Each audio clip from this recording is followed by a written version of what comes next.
Sentinel Online, now loading the Geekcast radio network of podcasts.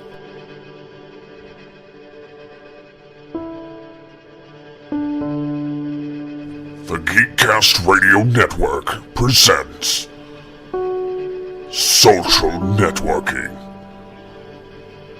with your hosts, Steve Megatron Phillips, Mike TFG1 Blanchard, Kevin Optimus Solo Thompson, and Mike the Birdman Dodd.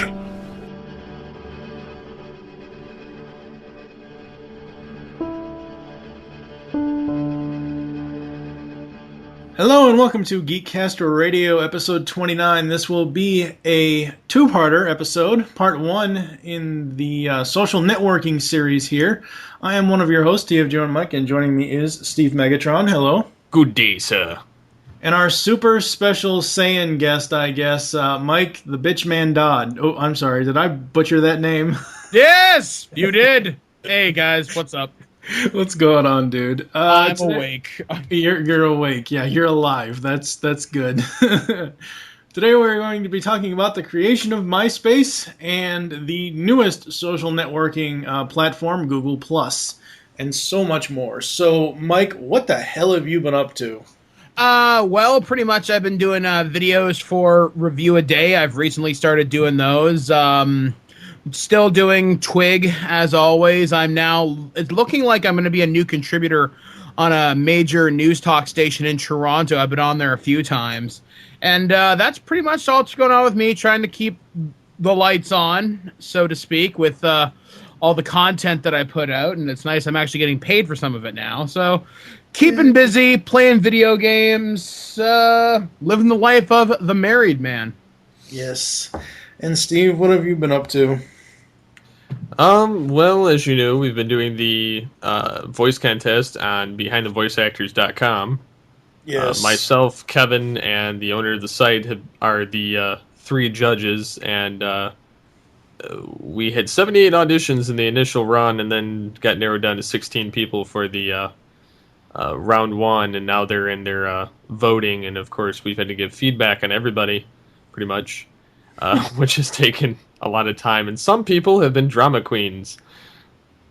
Well, you are doing an American Idol-esque contest. So we expected drama that. Queens. It was quite entertaining, to say the least. Plus, we've been trying to get a special interview, which I still have not been able to wrangle down all the way. Yeah, we're still working on that. We've got a ton of interviews coming up over the next couple of months. None that we're going to reveal here, but I did two cold calls this morning, or earlier this afternoon before we recorded this, and one was very fruitful. One I'm waiting to hear back from, and they will be just amazing. So let's go to JT from Saskatoon for the Just the Facts on Myspace. When you talk about social networking, it's hard not to think of or mention Myspace. MySpace was once the most dominant of all social networks, ruling over Facebook and many others. But now, only 50 million people still log on, despite the site once boasting as many as twice that number. What happened to the dominance of MySpace? The origins of MySpace could be traced back to 2002 and the debut of Friendster, one of the original social networks. Several members of internet marketing firm eUniverse, including founder, chairman, and CEO Brad Greenspan, saw the huge potential of social networking and set about creating their own network. Using eUniverse resources and programmers, the project came to life under the guidance of Greenspan and the soon-to-be MySpace CEO and MySpace presidents, Chris DeWolf and Tom Anderson. The name MySpace actually came from Chris DeWolf, who had purchased the MySpace.com domain name after the .com bust, intending to use it for a web hosting site. And in January of 2004, MySpace opens its servers to the public. MySpace quickly became very popular amongst the online community at the time, allowing the concept of social networking to really take off.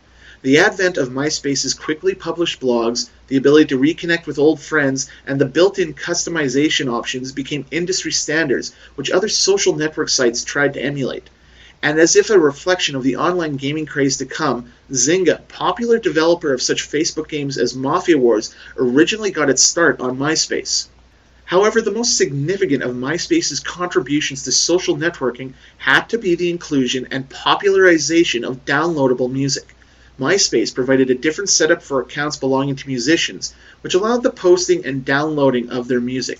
Many known and unknown musical acts flocked to MySpace to take advantage of this new avenue of digital distribution. MySpace even launched their own record label, MySpace Records, in 2005 in order to capitalize on the untapped talent of those posting music on their site. Popular singers like Lily Allen and Sean Kingston have attributed some of their initial success to their fans on MySpace. Eventually, the popularity and marketability of MySpace caused it to be sold to Rupert Murdoch's News Corporation in 2005. And what was the going price for the popular social networking site and its parent development company, eUniverse, at that time? Approximately $580 million. Riding high over competitors like Facebook and High5, MySpace held the title of most popular social network from June 2006 to April 2008, when Facebook began to overtake it in the rankings of social media websites. Since that time, MySpace has steadily declined in popularity despite several redesigns of its function and layout. Several reasons have been mentioned as to why this has happened. One such theory suggests that, unlike Facebook, MySpace failed to innovate and include more ways to improve the social networking experience for its users. And a 3-year advertising deal with Google costing in excess of $900 million also contributed to MySpace's problems. Other reasons for the decline include MySpace's refusal to create a robust development platform outside of its core programmers, and the many security issues the site had in regards to vandalism and phishing. Users have started to abandon MySpace in vast numbers since 2009, and as of February of this year, MySpace only counts 37 million active members.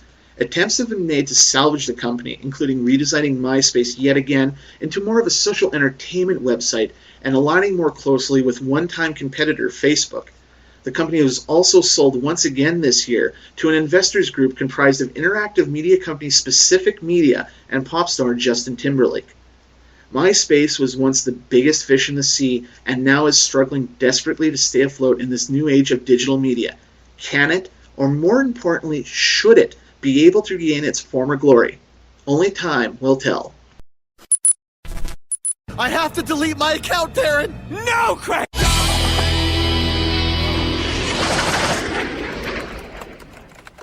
Psst. Hey, Darren! Would you mind holding this up in front of my cubicle? Please? All right. Why? It's so no one sees me log on to MySpace. Oh, God. No one cares, Craig. Craig, what are you doing behind there? I'm masturbating. Nice. Darren, it's scary in here. I can't do this alone. Craig, what is so scary about MySpace? Wow. This place is scary. The distant corners of one's past always are, Darren. This is a grainy snapshot of my life from, so long ago. Looking back on who I used to be, I barely recognize myself. Who are you? Who are these strangers that float ghost-like in and out of my web browser history? Their comments are like cave paintings. Historians may never be able to understand their true meaning. MySpace pages are like the Dead Sea Scrolls of the internet. Jesus, Craig, this is just 10 months ago. So young, so impressionable back then. Who's there? Who's there? What's going on? Who is that? What's going on? It's me, Craig Blatstein. Remember? Oh, hey! Craig! Craig? What's up, Craig? Where you been, man? Hey, this guy, he used to hang out with me all the time. Yeah, I did. Oh, hey, Craig, check out this awesome new feature. Now your friends can post messages about what they're doing in real time. You mean status updates, like on Facebook and Twitter? No, it's different. It's not the same. It's MySpace. Totally different. Tell him it's different, Craig. It's tell him it's different, Craig. Stop it, MySpace! Shut up! It's not different! It's never different! Holy shit! Whoa, Craig, what the hell are you doing? I have to delete my account, Darren! No, Craig! No! Please! Why? You're gonna kill MySpace? This morning, when I was getting coffee, it was terrible! MySpace?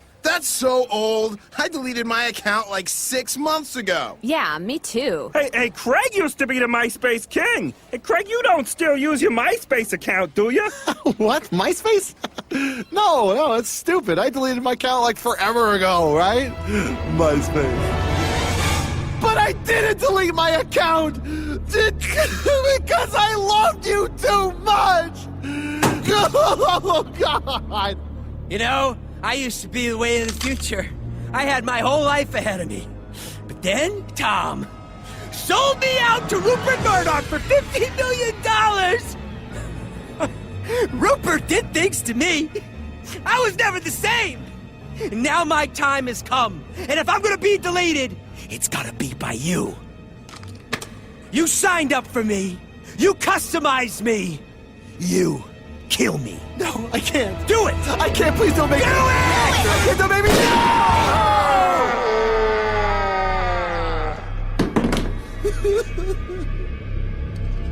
The way of the future.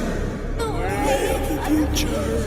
The way of the future. The way of the future. When I grow up, I'm gonna be the biggest website in the world.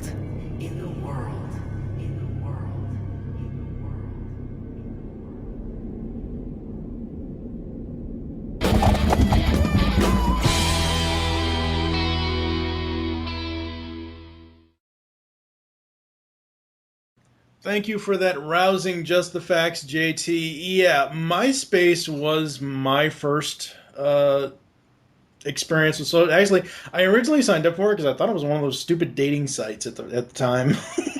Mike, Wow. I just can't picture you using a dating website. No, I'm not trolling you when I say that. I just can't see it. Anyway, just an observational thing. That's right. all. Yeah. This part has been edited. You'll never know what was here. I thought that was good. Anyway, I think MySpace was actually my second social network, or actually maybe even my third. Actually, my first one was the Spark.com, which I used coming out of high school back in 2000 something. And it was a website I used to use for a feature called Spark Notes. If you needed to read a book and didn't fucking feel like it, just go there. And I got did in trouble with that site. They tried to catch me, but I am a master of bullshit. And they did catch me. That's because you're a big purple dinosaur, man. But I didn't go there, Steve. That wasn't me. I love you, man. But I used it for the book Wuthering Heights, and there was this huge community there of people that would just start talking. I actually met several girlfriends off that website, so that was pretty awesome. And then I made the jump randomly to Hot or Not for years, and then I tried. I don't even see that as a social network. It was in a sense.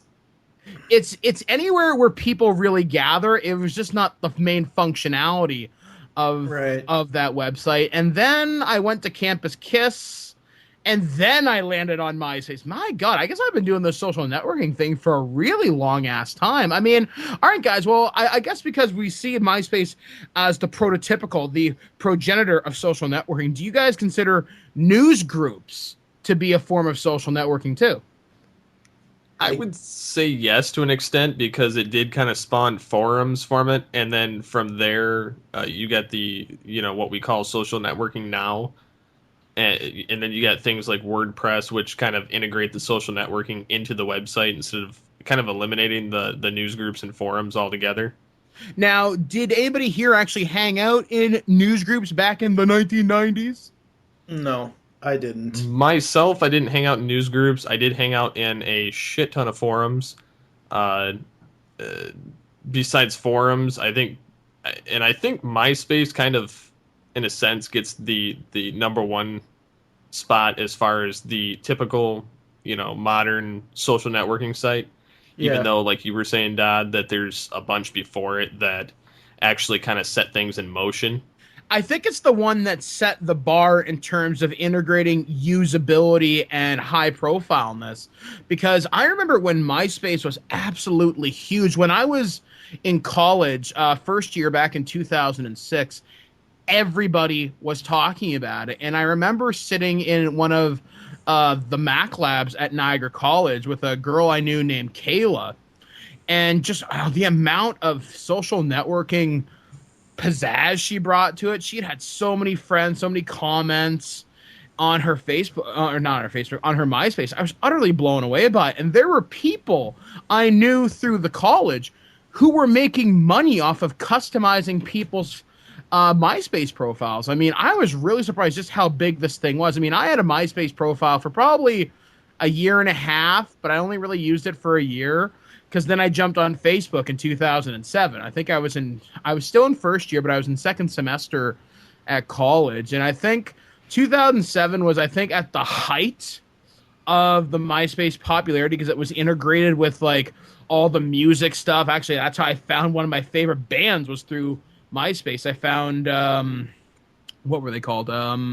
Guys Night, who did the Die Hard song. Die Hard song, yeah. And I think that's how they got discovered by Fox, was through MySpace, or it was through YouTube or something like that. So I've talked enough. So you guys share memories. A lot of people have gotten discovered through MySpace and an extension of that, YouTube as well, but this isn't about YouTube. We've already done an episode on YouTube. When I first joined up, I was like, oh, okay, cool. I'll find these friends, I'll find those friends. And then, of course, in real life, when I actually had a real life back then, people that I knew in real life were saying, oh, I have a MySpace page, friend this, friend that. And I tried to start using it to promote my writing and promote, at the time, mid-2007, I got my first book of poetry published. So I just started using the blog feature on MySpace, and that was really it. And then I think after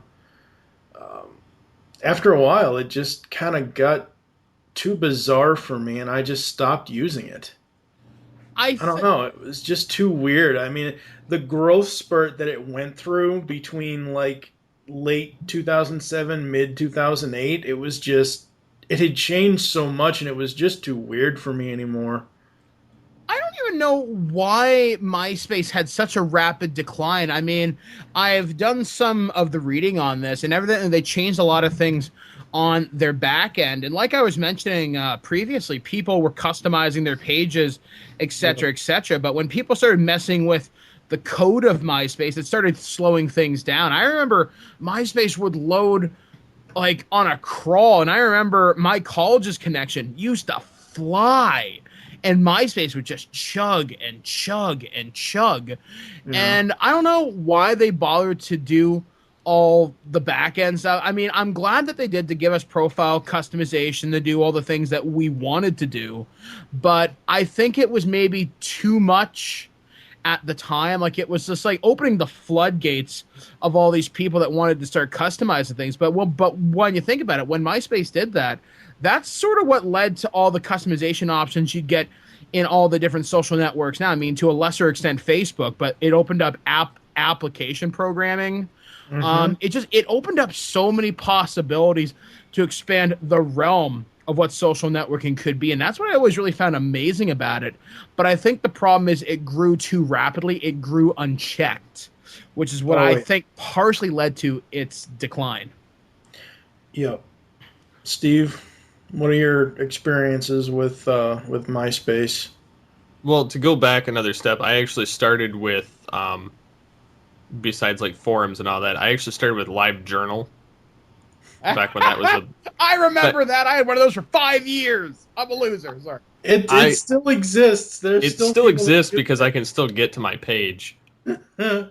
As bad as that is. But I wanted it to be separate from my MySpace, so I never imported it. My MySpace, I kind of started on a whim. I didn't really know what I was doing on it so much. And then I had a bunch of random people I didn't know contacting me, and I think it kind of weirded me out to begin with, so I kind of took a step back to begin with. And I eventually went back to it, and it just, I didn't like how everything was so custom, and then you go to people's pages, and they'd be like 20 pages long if you were to print it. And it seemed like overly cluttered. It just seemed like a mess, and then there was constantly issues with it loading. Yeah. And I got sick of it. And so I eventually moved on. Yeah, my one issue with MySpace is customization, especially for the profile pages. Oh my god, people need to pick a fucking color scheme that you can actually read their fucking pages. My There's some chicks that I knew on MySpace that almost every single one of them had a pink, white, and red layout. There was a pink background, white text, and bright red text everywhere, and I couldn't read the shit for nothing. my problem was with all the custom flash animations. Oh god, So yeah. you'd have everything just flashing, and it was just so busy. It was it was distracting to read anything. Plus, they'd have all these things that would just automatically load, be it music or slideshows or something. It just became too much, and a lot of computers that I was using at the time just couldn't process it all. And more often than not, my computer would lock up. By the time I stopped using, like, I know I was on, and we'll get to this in the part two episode, but I think I joined Twitter before I joined Facebook. But by the time I was just so fed up with MySpace before I even joined either one of those networks, the only time I would ever check it is to get band updates. I would follow my favorite bands on there. I followed Nickelback on there, 12 Stones, Theory of a Dead Man, all of my favorite bands, Hall & Oates, stuff like that. I would only check MySpace because that's where all the bands were. It turned into MySpace was for artists and bands. That's really what it turned into. And that's the only reason why I would ever go back is because at that time, that was the only place that artists and bands were getting their stuff out there. Like if I wanted to hear the new Nickelback track, they would put it up on their player for fans to hear it. This, that, and the other thing and everything else. And just after a while, I just stopped caring. See, that's something I think MySpace they totally had right the first time is Right. accessibility to bands. One of our people on Twig, Pierce the Punk Dirks, has had a lot, because he's a musician on the side, and he has an independent group, which is, as far as I know, just himself, called Shoot the Head, and he used to put his singles up on MySpace, and it's a wonderful platform for artists. I mean, like you, Mike, I used to follow my favorite bands. I'd follow CKY, I'd follow him, I'd follow the Tragically Hip and bands like that on there, which I thought it was just so cool, the fact that you could interact with the band, you could ask questions on there. Plus, one of the cool things MySpace did, and I think this is something that only recently became a thing on Facebook and Twitter, was playing secret shows.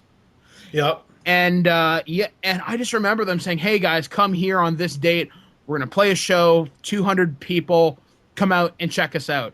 Or movies would have them check out "I Know What You Did Last Summer" / MySpace or some shit like that, and you could get exclusive deals. I remember video games used to have MySpace profiles where you could get custom things. I remember even fictional characters, like you could visit the Burger King's MySpace and get download a coupon for a free Whopper. Just give me your MySpace URL. It was a wonderful marketing tool. And it's amazing how much we owe MySpace to the evolution of how social networking has now come to now. I mean, looking at Twitter, I mean, it was a big deal when MySpace integrated status updates. Yeah. And updating your moods and everything. I don't know. It's so interesting to look back. I mean, like we were talking about how we've had older things like news groups. We've had websites like Campus Kiss and all that shit. And you kind of look at MySpace as it was kind of like the first jet plane of the social networking thing, whereas I guess the old BBSs and forum groups like that were like the Wright brothers, whereas MySpace, hey, we got a fully functioning jet, and then they started throwing the bling on it. Yep. Once they started throwing the bling on it, it went from a B-52 bomber to whatever like a cargo plane is, like the slowest thing on Earth. And they tried to innovate, and I don't think they had the right people in the right positions, or maybe they just let it run unchecked because their success was so wild. I mean, you couldn't go anywhere without hearing about MySpace or people. Like, think about how many cartoons we watch. I mean, I know The Simpsons have referenced it rather, the Family Guy, South Park, etc. Like say, hey, check out my MySpace, or think back to the movie Superbad. That came out in 2008, as far as I remember.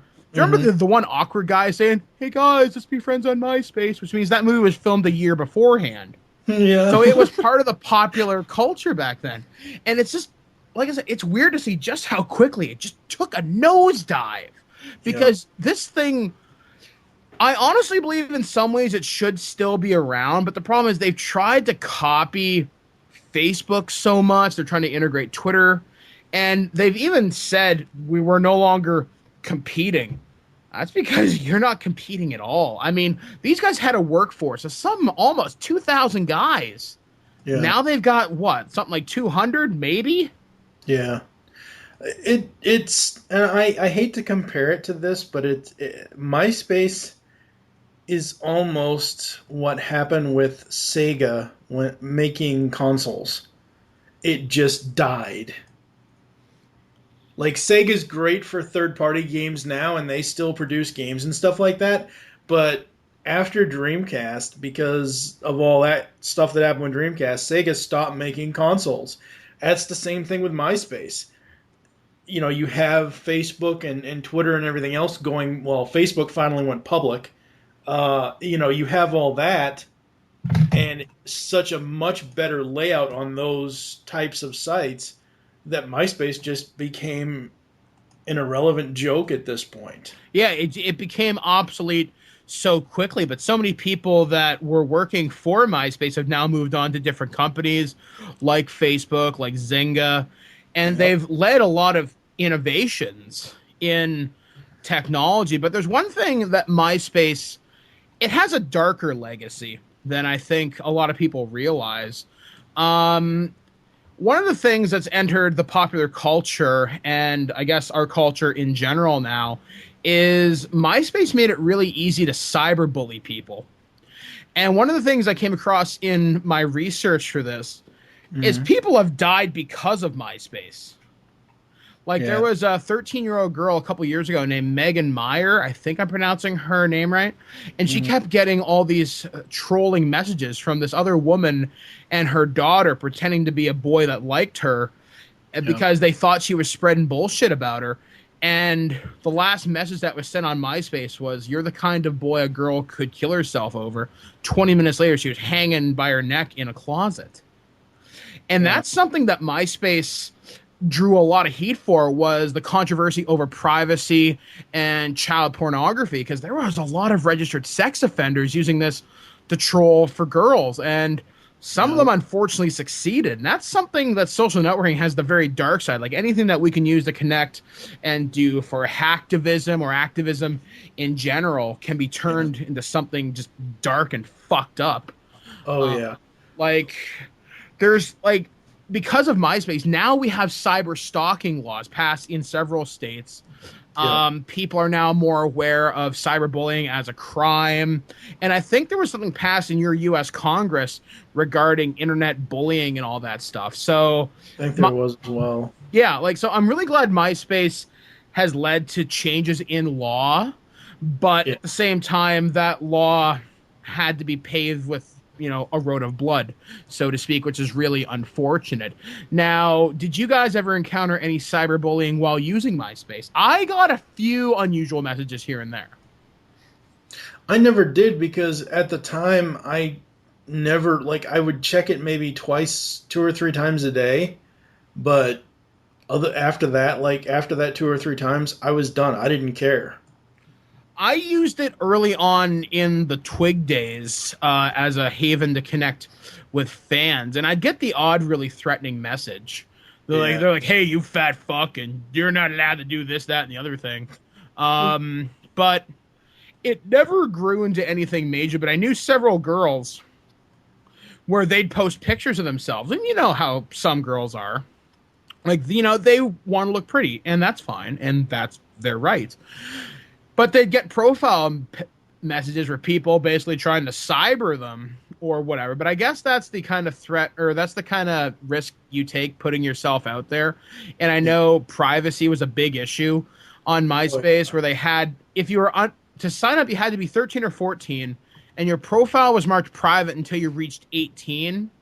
But there were ways around that, so to speak. And I don't know. I mean, like, any thoughts on this, guys? That's ridiculous. That's just nuts. You know,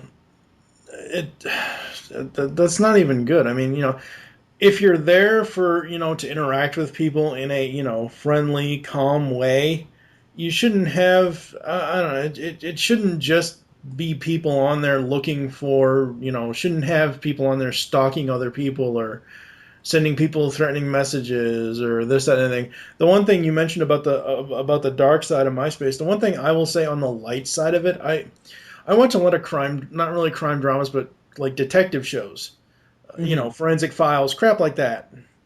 There was a story on one of those shows, it's probably a rerun at this point, but of a murder happening, that this woman committed murder, and her boyfriend at the time actually found out about it through checking, like he had her MySpace login page.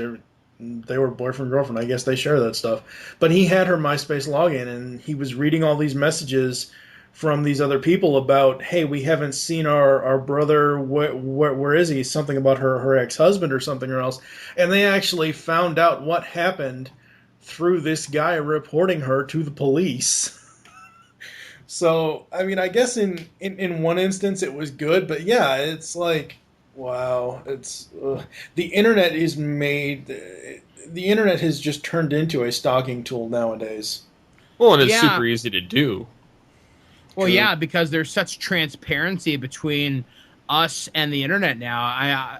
I mean, one of the things we can talk about in our next episode is Facebook now has the capability for you to check in to places, just like Foursquare is the application that says, hey, I'm the mayor of, I don't know, 7-Eleven at Main and Broadway or something.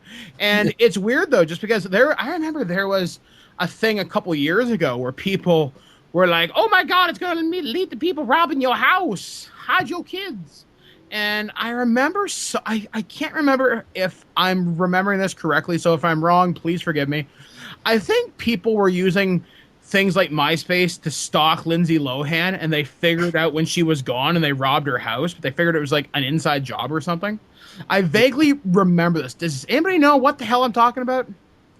I remember hearing something about it, but I don't remember what it was all about. Yeah, for some reason I thought it was linked to MySpace and then posting so much information out there. And like Steve said, it's really easy to get stalked these days. I mean, I myself live a very transparent life online. There are very few things I keep private. My phone number usually being one of them after this summer's incidents. But it's weird just how much we want to share on the internet. I mean, we're a culture of narcissists. I mean, I'm guilty of this. I mean, look at my Facebook profile. I got like something like 2,000 friends. So I love the attention. And I think that's what MySpace really tapped into. Hey, are you vain? Yeah. Are you hip? Yeah. Are you good looking? You bet I am. People would just really just put it out there. Plus the fact that we could interact with these celebrities who we thought might be really checking their Facebook profile or their MySpace profiles. You know, the odds are it's just, you know, their publicist. But it's such a great, it was a great tool to allow those who are holier than thou to connect with us, the wee people.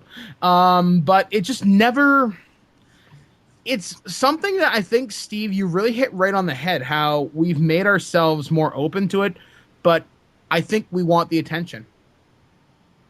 Now, the funny thing about MySpace, and especially its modern incarnation, like the older one, you had a lot of like weird, goofy ways that they set things up. This new version is so MySpace or so Facebook-like that it's almost sick. They have the live comment type thing that's kind of on the side, the little ticker bar, except it's more like a shout box. Because I still had one for Predacon Empire up until about 3 minutes ago.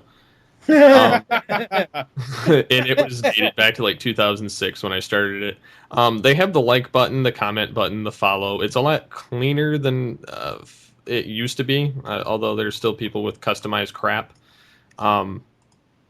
they also have, you're going to laugh at this one, they have a Facebook like button at the top of profiles now. So it's pretty sad that they're cross-linking to their competition. Well, but again, I mean, we'll get to this in the next episode. What competition? I mean, like, I could create a MySpace page right now, and I would just see cobwebs and tumbleweeds going by. I mean, Facebook has blown them out of the water. But the thing is, some of the MySpace apps are better than the Facebook apps. I mean, you can put music on your profile. You can't do that on... Now, there were apps early on before they changed all the copyright information there. And I think, according to the Wikipedia article, so take this information with a grain of salt, it says they want to work with Facebook to integrate. They're no longer competing. They want to add to the social networking space, so to speak, to connect people. And what the hell is with my wife? Sorry, she's just making weird noises. Sorry. Wow. But anyway, it's our cats. So it's okay. We're fine now. But looking at the MySpace profile right now, I'm just looking at it. They've definitely changed the focus towards entertainment and music. And Facebook does offer that if you're like a fan page or something like that. But I feel that MySpace has a better interactivity because you can get so much interactive content. Whereas Facebook, you're linking to external sources. Like, sure, you can like a video and have music on Facebook, but you have to go to an external site, with the exception of YouTube, which plays the integrated videos or stuff like. Now they are adding an integrated music ability too to Facebook. Oh, that's cool.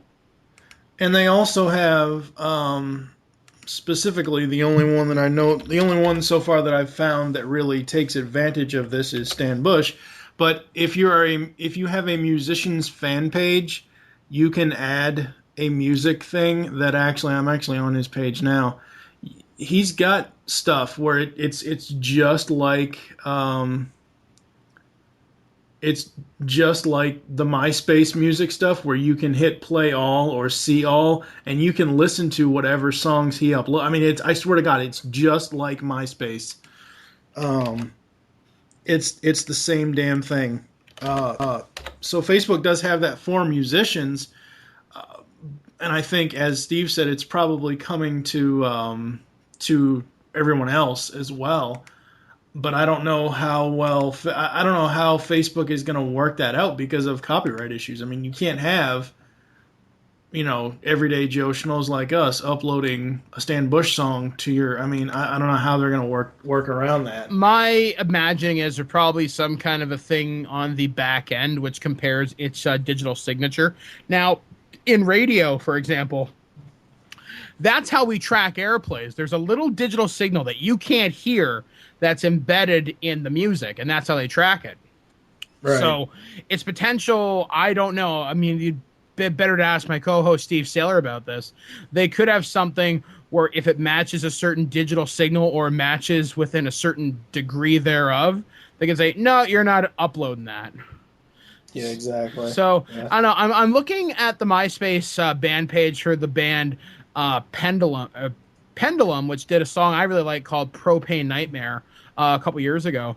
The MySpace page that I used to know looks completely different. This looks a lot like a Facebook fan page, actually, almost line for line. It looks pretty much like that. I mean, maybe a few more graphics here and there, but it looks really well laid out now. Now, if MySpace had taken this approach years ago, maybe they'd still be around. They might have still been in competition. Yeah, I mean, because this past summer, they were sold to Justin Timberlake for $35 million. That's a far cry. Considering News Corp paid something like 500 and something million for them back in 2000 something. Wow. That's no wonder it's gone downhill. It was sold to an N-Suck boy. Lovely. Hey, I gotta say, I really like Justin Timberlake, man. Anyways. Fantastic actor. Steve, any other thoughts on MySpace? I pretty much think that other than for music and for what's left of the people that are still there that never migrated to my Facebook, which why the hell didn't they? But I think that that's pretty much the only reason that it's still around. Other than that, I don't think it's very relevant anymore. because really there's nothing there. Yeah. I can't see it making a significant comeback. There's just nothing there to draw people in.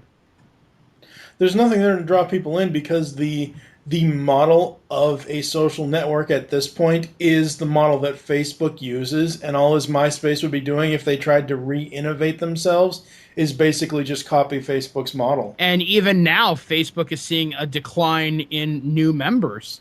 So even I wonder if the clock's starting to tick for good old Facebook. Things may be looking grim for them too. But now we have a new competitor in the scene, which I've got a friend of mine who's talked this thing like it's the second coming of Jesus, the Beatles. And we'll get to that. Yeah. We will get to that after JT does just the facts for Google+. When it comes to online products, user-friendly websites, and other assorted gadgetry, one need look no further than Google. Google has given us many online applications, such as Gmail, the Google search bar, and the popular Blogger website. But what about social networking? Well, they have tried before with Google Wave, but sadly that app never really caught on. However, you can't keep a good web developer down for long because Google is back with an all-new social network. Ladies and gentlemen, this is Google+. Google Plus was open to the public on June 28, 2011 in an invite-only beta test format with only a few chosen users at launch. However, the number of users grew rapidly as the initial group had invites to send out and get others to join. Because of the crazy demand for open accounts, this came to an end just 2 months later on September 20th, 2011, when Google Plus was fully open to the public. Users can now log on to their own Google Plus through their regular Google account. Google, already known for its innovative and popular Gmail and Chrome web browser, are now putting its considerable muscle behind Plus. Designed to emulate the hugely popular Facebook and its simplistic style, Google Plus takes the old and mixes it with a little of the new. For example, we now have circles, which allow users to group their contacts together and also allows them to be shared across various Google applications. You can add people to multiple circles at the same time using a drag and drop technique. This replaces the Facebook-style friends list that many other social networks have been using. There is also Hangouts, an easy-to-set-up video chat room, and Sparks, which alert users to new topics concerning a particular interest. Eventually, Google Plus will see most of the other Google applications integrated into it once a full version of the site has been fully fleshed out. In such a highly competitive area like social networking, Google Plus has already carved out a little piece of the pie, boasting just over 25 million users as of August 2011. And despite being out for such a short time, Google Plus has already drawn some criticism. Some users are unhappy because at the initial sign-up, when you enter your real name and gender, this info is automatically shared as public information. Google defended this practice, but eventually added the option to privatize your personal information. The other is the design layout. Users have complained of the lack of customization available and the stark and simplistic design of the standard Google Plus page. But once again, this may change in the future once a more fully developed Google Plus is released. Google Plus has only been with us for a little over 3 months now, and it's too soon to tell if it will be able to dominate social networking the way certain other websites have. But with the programming muscle and accessibility of Google and the all-too-common human desire for something shiny and new, it wouldn't be too far off to say they may have a chance. For a social networking thing that just started, thank you again, JT, for that. Just the facts on Google+. The only actual way I heard about this was actually through Mike the Fist of Justice Laidman. He's like, I have like 1 million Google Plus invites. Who wants one? I'm like, what the hell is Google Plus? Michael Powers sent me one. Well, I checked it out, and it's basically, when it was in its quote-unquote demo mode, I guess they've taken it public at this point, but when it was in its demo mode, it was basically just a loose version of Facebook is all it was. I don't see the big deal about Google Plus. I mean, one of my friends at I think I was at PAX, PAX East this year. My friend Justin Eacock, who's one of my friends over at News Talk 1010, had, like I said, had treated Google Plus like it was the second coming of Christ, the Beatles, and the return of Crystal Pepsi. It was the most amazing thing to happen to humanity. And I played around with it for 15 minutes. And I know I'm supposed to be the guy who gets social networking and all this shit, you know, Mr. PR. I don't get it. I don't get it either, actually. I know a couple people from Twitter and from Facebook and stuff like that have migrated over. They haven't fully migrated over, but they're using it in addition to Facebook and Twitter. And like, I'm seeing all these posts from these people, and it's like, wow, I just don't get it. I mean, it's like, it's basically almost an ad-free Facebook. I think what I don't like about it is I'm not super familiar with the interface, and I think that may be why I'm hesitant to migrate over. I mean, I can't be like Leo Laporte, who just deleted his Facebook account, said, if you want to follow me, I'm over here. And there were some other very big tech people who migrated over to Google Plus saying, you know what, you want to follow me, here I am, I'm not using Facebook again. I don't know whether it's going to have the staying power of Facebook, because it's a new product and it's entering into a space against a juggernaut. But if you've been on Facebook the last couple of weeks at this point, you know how many people are pissed off about We'll get to that next episode. Yeah, but you see Google Plus, it's like they're listening to people. Like they see the faults of Facebook, they see the faults of MySpace, and they're trying to make it look, and supposedly, according to Wikipedia, once again, take this information with a grain of salt, but it is sourced. They're saying that Google Plus may pass Twitter among U.S. adults online. And this was posted at the end of August. They're projecting 13% of U.S. adults have joined Google Plus and projected to have 22 by the end of the year. That's a pretty big thing. I mean, I love Google. I was hesitant to even get a Gmail account up until a couple years ago. Now it is my lifeblood. But I can't see Google Plus catching on unless they streamline the interface. Yeah. The interface needs to be streamlined. I do like, because it is through Google and it is through, Gmail and the Google, and, I don't know if they're incorporated or LTD or whatever the fuck their initials are for the rest of the company, but their incorporation of, hey, look, if you have a Gmail account, you can also check your Google Plus account. You can do this, you can do that, and that's great. But the layout and the interface, like, I love the fact that there's no ads, but that'll change. Well, we probably will once it gets going, but I don't see Google Plus being a Facebook killer, and I don't see Google Plus going. I don't see them being a demise of themselves anytime soon, if that makes any sense. I don't see them on the decline because it is something new. I mean, it's not like, MySpace is in a decline. MySpace is, as we said earlier, it's pretty much dead. I don't think Google would have started this. Well, then again, they did try to do that Google Wave crap. But I don't think they would have started this with the almost Facebook-like layout of the interface. I don't think they would have started this without, some sort of futuristic thing of predicting the future for themselves. I would equate Google Plus to the Cylons from Battlestar Galactica. They have a plan, and what that plan is going to include, I think they're going to work alongside Facebook, and so I think you're honestly going to see something happen in the next couple of years where they're eventually just going to merge somehow, some way. Yeah, because I think Facebook is a very powerful brand, just like Google. It would make sense for them to work together, in my opinion, to create the ultimate social network. I mean, if Facebook and Google were to come together, I think you'd see Twitter on a very sharp decline.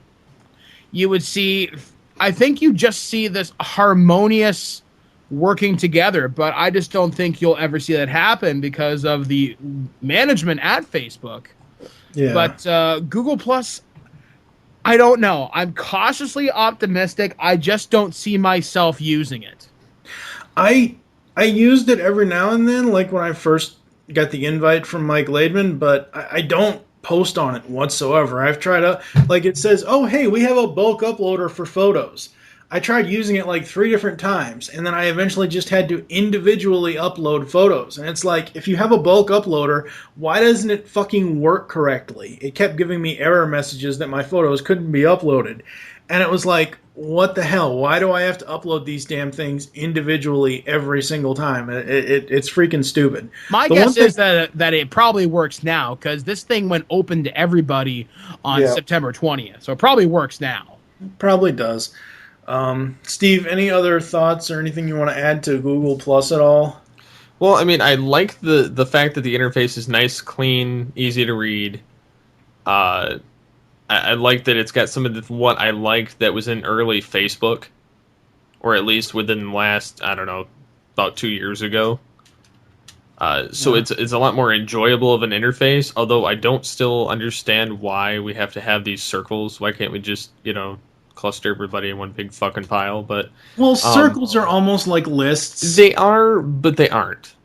I don't know, it's more of an annoying thing to me, because then I get notifications every damn time I log in, for one. Well, yeah, but I mean, that's the same thing with lists on Facebook now. I get notifications from 3 different lists, and half the time the lists have the same damn people in them. The thing about Google Plus's circles, actually Mike Laidman pointed this out at one point. I forget what the hell we were talking about, but say you're a comic book artist. Say, you have 2 sets of fans. You have fans that are just now finding you and longtime fans. If you put the longtime fans in the circle of only new comics and the new fans in the circle of, hey, this is my comic, check it out from issue 1, the longtime fans aren't going to, have to read every issue from the beginning. So I guess it's okay in that sense. I don't know. See, to me, I like in the fact that Facebook, I can hide people. Like, I want them as friends so that I can contact them easily if I need to, but I may not want to see every damn post that they have. And granted, I don't want to have to switch streams based on what circle it is. I don't really care to do that. And as far as, and I'll get into the Facebook crap later, but the whole list thing, to me, is just a useless thing. But, I mean, I can see the purpose for other people. I don't have a need for it. Or I don't have the time to sit there and customize it. No, I just want to add people, chat with them, and share my crap, and then just be done with it. I don't want to sit there all day like you used to have to do with MySpace, and like you have to do currently with Google Plus. It's just a mess. And I've been kind of I signed up for an account just so that I had one, but it was more so to explore it and see if I would actually like it. And it's still not enough to push me from moving from Facebook over to Google Plus. I think the framework is there for something really powerful. Like my friend Justin Eacock has said, because you can customize what content you want to share with who, for people like us in the media and me across 10 different things I do content for, it's really nice that I can share what I want with who I want. The problem is, though, like Steve just said, it's customizing it, taking the time to sit there and, okay, I want you over here, you over here, you over here, because you have so many people subscribing to you and following you. It's going to take you a good little while. And yes, I know it's a drag and drop interface, but we are the society of I want it and I want it now. Yep. I don't have the time. And I know that sounds so weak and so defeatist, but I really don't. I mean, with Facebook, awesome. Welcome to my Facebook page. Let's talk, party on. And that's it. With Google Plus, what circle do you want this guy in? What content do you want to share? Now, the one thing I think that Google Plus has over any other social network, and it's such a minor thing, I can edit my post after I do it. Yeah, that's what I was going to bring up earlier. It's Facebook should have had that from the fucking beginning when they went public. Well, in Facebook, you have to copy your post, delete it, and then retype what you want in there. And it's crazy. It's such a. You know what it is? It's a fucking line of code.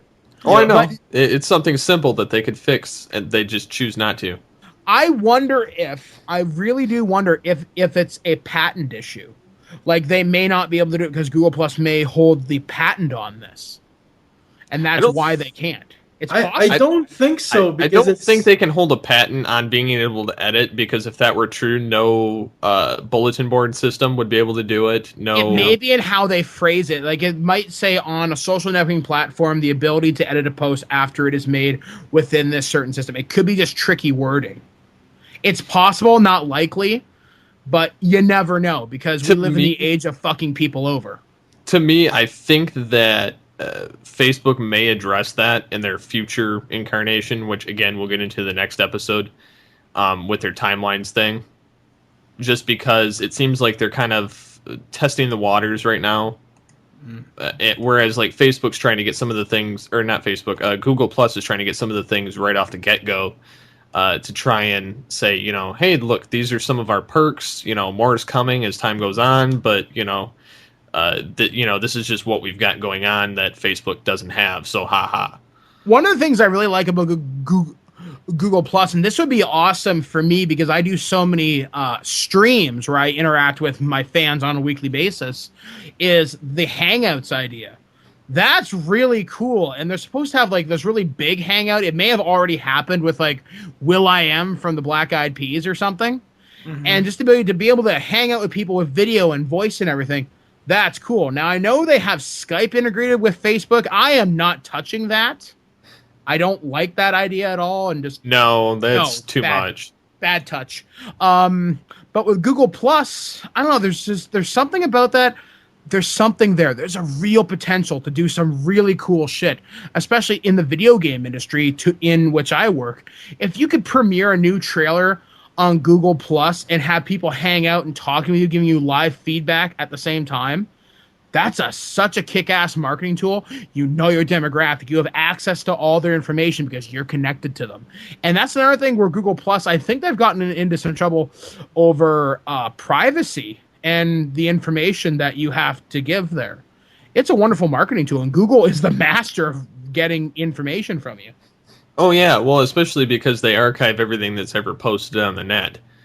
But another thing that I think that they may end up doing is think about it with the Hangouts, with having your live webcam and everything. You could be holding a live show there, and then right afterwards you could publish it to YouTube, being that it's all interconnected within Google. Oh, man, that's a really good idea. That's an awesome idea. I mean, because if they did that, it would cut the time out of having to sit there, edit the damn thing, upload it. Whereas you could probably, I mean, they already have some basic editing tools on there. All they have to do is add a few extra features, and you could cut like parts of it out and resegment it right there with them holding all the video files right off the bat, and then you could just throw it right on YouTube right away. No sitting there for an hour and a half to 5 hours sitting there waiting to upload it. Yeah, I mean, because Google definitely has the processing power. I mean, they've got server farms that make the NSA stuff look small. You could have like an iMovie-like editor where you could just edit the video online, not necessarily in real time or something like that, but you could potentially, I mean, the potential for Google Plus is huge. If they take advantage of it now and listen to the community feedback, they listen to big tech journalists like Leo Laporte, Kim Commando, and other big people. There's a lot of coolness here. There really is. I don't think it's cool enough for me yet. And I'm not saying that because I have an ego. I'm saying that because, like most people my age now, I fear change. Oh, I do too. I like familiarity. You're only turning 30 this year, for Christ's sake. Well, I'm 25, but I like familiarity. I don't like Facebook is constantly changing every other week. Yeah, and we'll get to that. Yeah, so I mean, it's more of I like the comfort. This is my comfort zone. I like things to stay the same, so it's kind of hard to jump ship. And with Google Plus, I think if they could master everything that they're hearing people talk about, and I mean, hell, I've been thinking about eventually getting to doing a webcam show to some extent, not like full blown weekly, but I don't know how I would go about it. But I mean, if they were to do that, I would be more apt to do it because I have no video editing skills whatsoever. I can sit there and I can do audio all day long, but the video, that just boggles my mind. Yeah. Google Plus is kind of a wait and see to see what they do. I know Mike mentioned earlier about, Facebook has really, really weird management structure, but I think it would be awesome if Google Plus and Facebook and Google in general Facebook Plus mashed together. Yeah, there you go. Now, here's a question. When it comes to looking at some of these social networking services, and I guess, I mean, would you be willing to pay for something like this? No. Because there's so many out there that you can do for free. Why would you? I mean, you have... Would you pay for more features? No. Well, for one, I'm a cheap bastard. So anybody that knows me will know that I'm not going to pay for a thing that I could go do on my own site. I can just tell people, go here. That's it. But for instance, and I know this is slightly not in there, but LinkedIn, that's another kind of network for jobs, but it's a huge one that's, that everybody's kind of joining all at different times, but they have, basic accounts plus paid accounts. You can do a lot of it with the basic account, but you can't, do full profile checking or full interactions unless you pay. Yeah, there's a big door in the way for you to use it, but if you're smart, you can get around it, but not fully. You can stick your foot in the door, but you're not getting anything more than your arm in. No. I mean, I think with some of these social networks, the only one I'd be willing to pay for is Facebook, but I don't think I'd see many people follow suit because a lot of people are like you. There's so many different options out there. I think for Facebook, I like the community that at least that I've built around myself. I mean, looking at my Facebook profile right now, for example, I'm up to 1,700 people plus. Yeah. On Google Plus, I think I'm maybe 100 something. I should really get around to fixing that before that number grows to like 1,000. Or MySpace, the most I ever had was, I think, maybe, I don't know, maybe 1,200, maybe. And it never felt personal. There was something about, and when you think about it, when you really compare Facebook and MySpace, you see how similar they really are. And Google Plus seems to be pioneering something new. Yeah. In a sense. I mean, like I said, it's exciting times to live in when it comes to seeing how this social networking evolves, how all this technological primordial soup is now coming to a head. We've already seen it evolve into MySpace. We're now seeing it evolve into Google Plus. I guess what's the next step? I think Steve hit it right on the head. Facebook Plus. Yep. And on that note, we hope you enjoyed this episode of Geekcast Radio. Wish you'll join us next time when we'll be talking about part 2 of the social networking spotlight, when it's almost going to be a face-off between Facebook and Twitter. For now, I am TFG1 Mike with Steve Megatron Phillips. Mike the Birdman Dodd. Thank you for listening. Until next time. How'd you know that I liked Indian food? Oh, yeah. Google. We know what you're searching for. You do? Well, this isn't what it looks like. We know what you're writing in your emails. What? No, this is private stuff here. Hey, Dad, I need to borrow some money for, medicine and. And with Google Voice, we now know every word you say to your friends and family. What? Seriously? Why? So we can serve advertisements specifically targeted to your lifestyle. Oh, I am so not comfortable with anyone knowing this. Now we're taking it to the next level with the Google Toilet. Oh, no. You gotta be kidding me. Our data mining technology can literally sift through your shit to deliver the ultimate targeted ads. Indian food? How'd you know that I liked Indian food? Oh, yeah. And it automatically updates your Facebook page with your toxicology report. Are you nuts? I don't want anyone to know that. Wait, what's going on here? Too bad. Hey! Now all your crap is cataloged information that can be bought and sold. Information? This is my life! My private life! Hey, you registered for a free toilet, pal. Now take another shit so I can tell you where to shop. No, this is out of control! How can I trust you with so much power? Relax. We're just Google. What's the worst that could happen? Daryl Nash of 14 Brooks Avenue. The United States government is not cool with the way you're living your life. You, sir, are a freak. Yeah, something doesn't smell right about this guy. What are we waiting for? Let's take this guy to Gitmo. Sorry, dude. They Googled you. Nothing I could do to stop them. Wait, what happened to our privacy? What happened to the Bill of Rights? Huh? What happened to living in a free country? Google. We're way up your ass.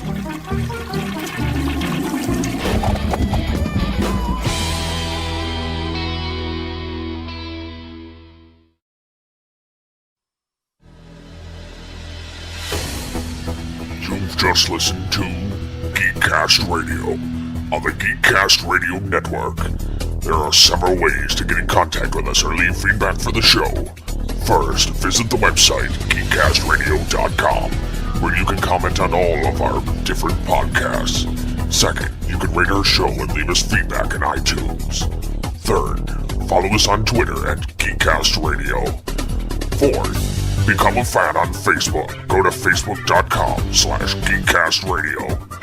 Call the voicemail line 502-526-5821. Please remember to tell us the show you are leaving the message for and your name. So until next time, unleash the geek in you.